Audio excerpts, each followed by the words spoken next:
नमस्कार शेतकरी मित्रांनो, पुण्यश्लोक अहिल्यादेवी होळकर कर्जमुक्ती योजनेच्या पहिल्या टप्प्यातील रक्कम शेतकऱ्यांच्या खात्यावर जमा करण्यात आली आहे। कोणत्या जिल्ह्यासाठी किती रक्कम आणि किती शेतकऱ्यांच्या खात्यावर जमा करण्यात आली हे आता आपण या व्हिडिओमध्ये पाहणार आहोत। त्यामुळे तुमचा जिल्हा यामध्ये आहे का हे जाणून घेण्यासाठी हा व्हिडिओ पूर्ण पहा। शेतकरी कर्जमुक्ती योजनेसाठी पात्र असलेल्या शेतकऱ्यांच्या कर्ज खात्यावर पुढील 2 महिन्यात सर्व रक्कम जमा करण्यात येईल अशी ग्वाही राज्याचे मुख्यमंत्री देवेंद्र फडणवीस यांनी दिली आहे। आता पहिल्या टप्प्यात कोणत्या विभागासाठी किती निधी वितरित करण्यात आलेला आहे हे आता आपण पाहू।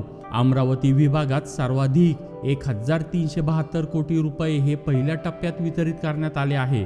त्यानंतर छत्रपती संभाजीनगर विभागात 932 कोटी 60 लाख रुपये, तर कोकण विभागात 108 कोटी 85 लाख रुपये, त्यानंतर नागपूर विभागात 544 कोटी 70 लाख रुपये, त्यानंतर नाशिक विभागात 1209 कोटी 38 लाख रुपये, तर पुणे विभागात 860 कोटी 96 लाख या पहिल्या टप्प्यात वितरित करण्यात आले आहे। बीड जिल्ह्यातील 13,110 पात्र शेतकऱ्यांना आतापर्यंत 90 कोटी 75 लाख रुपयाच्या कर्जमाफीचा लाभ हा मिळालेला आहे।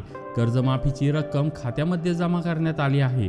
त्यानंतर सांगली जिल्ह्यातील 21,725 पात्र शेतकऱ्यांच्या खात्यावर 156 कोटी 54 लाख रुपये कर्जमाफीची रक्कम वर्ग करण्यात आली आहे। त्यानंतर सातारा जिल्ह्यात 19,000 शेतकऱ्यांच्या कर्ज खात्यांना लाभ हा मिळालेला आहे। त्यासाठी 142 कोटी 7 लाख रुपये संबंधित शेतकऱ्यांच्या खात्यावर जमा करण्यात आले आहे। त्यानंतर तांत्रिक चुकीमुळे अहिल्यानगर जिल्हा मध्यवर्ती सहकारी बँकेची देवळाली प्रवरा शाखा या प्रक्रियेतून वगळली गेली।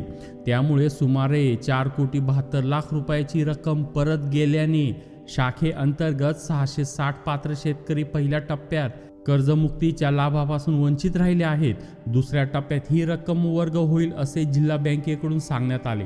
अशा प्रकारे शेतकरी मित्रांनो, पहिल्या यादीत नाव असलेल्या आणि अद्याप आधार प्रमाणीकरण न केलेल्या शेतकऱ्यांनी तातडीने प्रक्रिया पूर्ण करून कर्जमुक्ती योजनेचा लाभ घ्यावा आणि ज्या शेतकऱ्यांचे अजून कर्जमाफीच्या यादीत नाव नाही त्यांनी पुढील नवीन यादी येण्याची प्रतीक्षा करावी। अशा प्रकारे नवीन अपडेट्ससाठी आत्ताच या चॅनलला सबस्क्राईब करा आणि बेल आयकॉन क्लिक करा। धन्यवाद।